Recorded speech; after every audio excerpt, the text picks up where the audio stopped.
Good morning, students.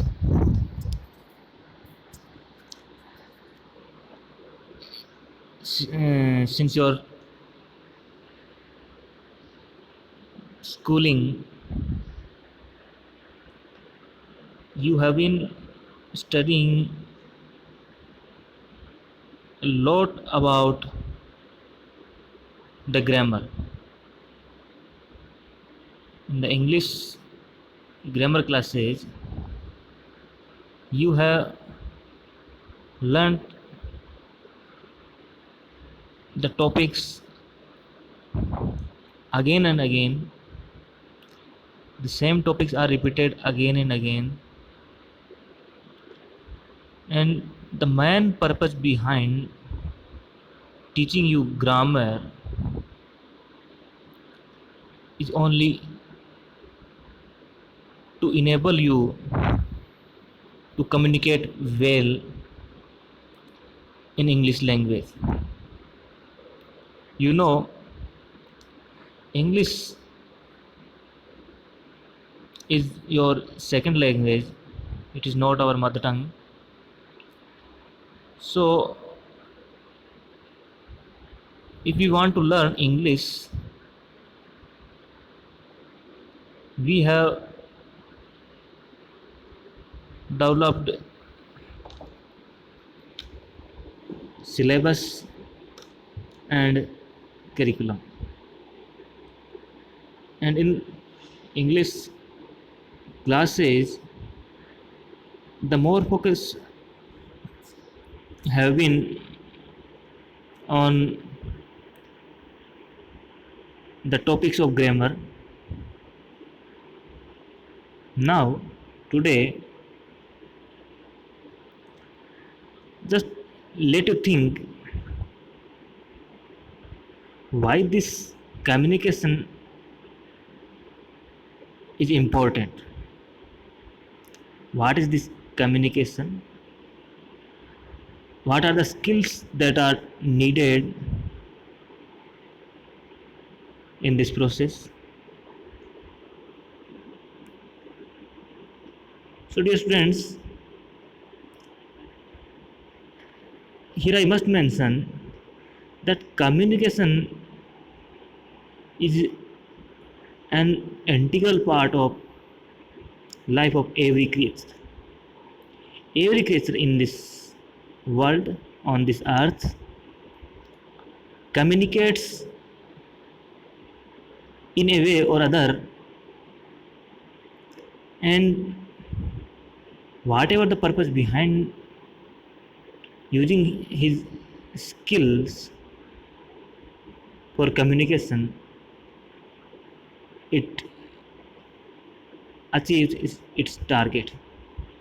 Every communication is only possible if it is successful, and the success is measured not just simply conveying the message, but it relates to the understanding and, most importantly, the feedback or response it generates on the part of the receiver. So, you know, there are two, or there should be two minimum entities involved in the process of communication. Of these two, one will be the sender of the message and the other will be the receiver of the message. The sender alone cannot make any communication. If there is no receiver, he will not be able to make complete the process of communication. You know,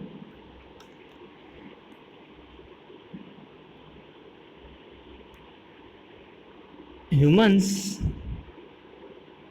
differ from other creatures, the animals,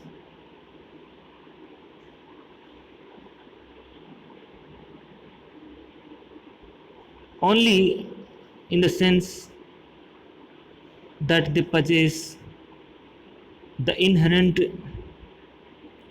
characteristics of the communicating skill.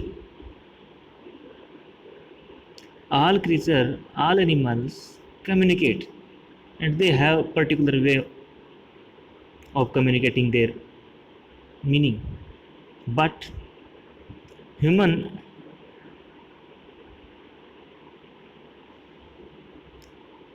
has the communication skill in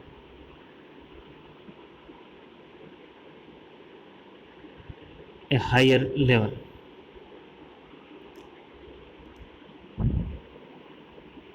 You have seen two people, two-person talking each other. One is speaking, one is listening. You are speaking, some person talking to many people, as in speech. You have seen people writing to other.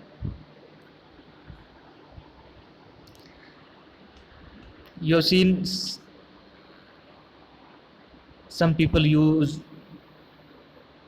less words while speaking, and some use a lot of words with lot of gestures.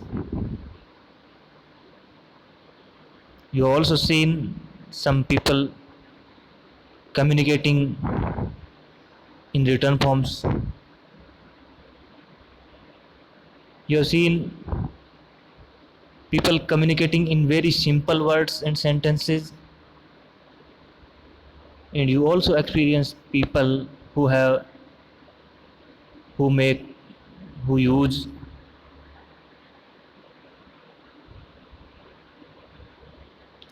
words and sentences with multiple meanings. Either they are intended or not intended.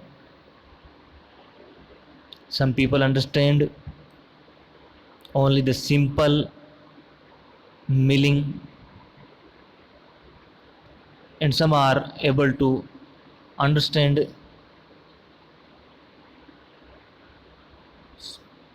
or they are able to make meaning more than the words express. All this is only possible in human communication.